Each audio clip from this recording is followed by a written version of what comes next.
بسم اللہ الرحمن الرحیم۔ السلام علیکم پیارے دوستو، آج میں آپ کو بتاؤں گا عید میلاد النبی کے بارے میں۔ عید میلاد النبی ایک تہوار یا خوشی کا دن ہے جو دنیا بھر میں ہر مسلمان مناتے ہیں۔ یہ دن حضور اکرم صلی اللہ علیہ وآلہ وسلم کی ولادت کے مناسبت سے منایا جاتا ہے۔ یہ دن ربیع الاول کے مہینے میں آتا ہے جو اسلامی تقویم کے لحاظ سے تیسرا مہینہ ہے۔ اس ماہ ربیع الاول میں عید میلاد النبی کا تہوار پورے مذہبی عقیدت اور احترام سے منایا جاتا ہے۔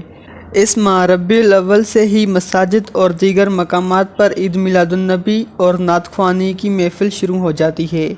اللہ تبارک و تعالیٰ فرماتے ہیں وَأَمَّا بِنِعْمَتِهِ رَبِّكَ فَحَدِّثْ، اور اپنے رب کی نعمت کا شکریہ ادا کرو۔ ہم اس نعمت کا شکر ادا کرتے رہتے ہیں اور ہم پوری دنیا کو بتانا چاہتے ہیں کہ دنیا کی سب سے بڑی نعمت ہمارے پاس ہے۔